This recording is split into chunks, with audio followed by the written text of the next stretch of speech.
नमस्कार दोस्तों, दरभंगा रॉक्स में आपका स्वागत है। बहुत उम्मीदों के साथ दरभंगा एम्स का काम शुरू हुआ था, मिट्टीकरण का काम शुरू हुआ था, लेकिन एक दिन ही मात्र मिट्टी गिराई गई और उसके बाद फिर बंद हो गया।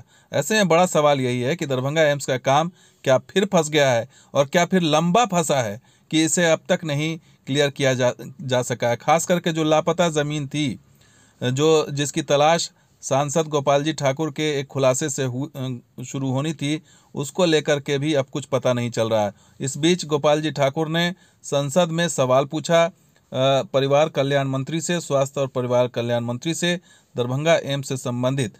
और ये सवाल क्या था और जवाब क्या आया, ये भी आपको बता देते हैं। सवाल था कि क्या बिहार सरकार ने मिथिला क्षेत्र के दरभंगा में एम्स की स्थापना करने के लिए 200 एकड़ भूमि के अधिग्रहण का प्रस्ताव भेजा है।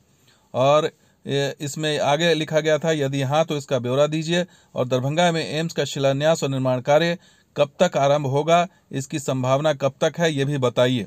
तो इस पर जवाब क्या था ये देख लीजिए। स्वास्थ्य और परिवार कल्याण मंत्री का डॉक्टर भारती प्रवीण पवार का ये जवाब था कि राज्य सरकार द्वारा भार मुक्त भूमि सौंपने में विलंब के कारण एम्स दरभंगा का निर्माण कार्य प्रारंभ नहीं हुआ है।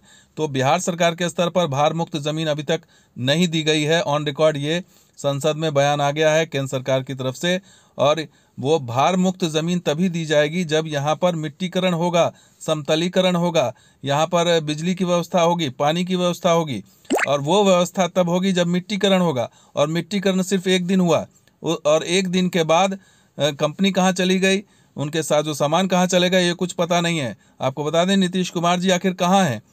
जो समीक्षा बैठक करके गए थे और डीएमसीएच को अलग और एम्स के लिए ज़मीन अलग करके गए थे, वो कहाँ हैं? क्यों नहीं सुध ले रहे हैं? उनके मंत्री कहाँ हैं? संजय कुमार झा जी कहाँ हैं, जो दरभंगा एम्स का जो है क्रेडिट लेते रहे हैं?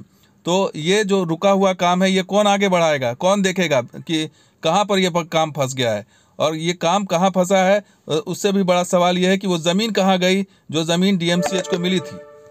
सुनिए उस ज़मीन पर सांसद गोपाल जी ठाकुर क्या कह रहे हैं। डीएमसीएच के पास राज परिवार ने मेडिकल कॉलेज की स्थापना और विस्तार के लिए 6 लाख रुपये के साथ दरभंगा लहरियासराय के जुड़वा शहर के बीच 300 एकड़ प्रमुख भूमि दान की थी। तो यहाँ के प्रशासन से हमने मांग किया जो 300 एकड़ की कागजात उपलब्ध करावे, तो जमीन कहाँ पर है। चूंकि कहा जा रहा है दरभंगा डीएमसीएच के पास वर्तमान स्थिति में 227 एकड़ ही उपलब्ध है, तो रेस्ट जमीन फिर कहाँ गए। तो एज ए जनप्रतिनिधि के रूप में हम चाहेंगे जो एम्स की निर्माण 200 एकड़ में हो और 100 एकड़ में डीएमसीएच रह जाए। तो सुना आपने कि सांसद जी क्या कह रहे हैं, और वाकई ये जायज़ बात है। अगर 300 एकड़ ज़मीन डीएमसीएच के पास है तो कायदे से वो 300 एकड़ ज़मीन कागज़ पर भी दिखनी चाहिए, लेकिन वो कागज़ पर ज़मीन क्यों नहीं दिख रही है, इसकी छानबीन में इतनी देरी क्यों हो रही है। और ये ज़मीन कोई छोटी मोटी ज़मीन नहीं है, 77 करोड़ है ज़मीन, 77 एकड़ ज़मीन है, यानी 70 एकड़ से ऊपर ज़मीन है। और 70 एकड़ ज़मीन जो है वो क्यों नहीं मिल रही है, बड़ा सवाल है।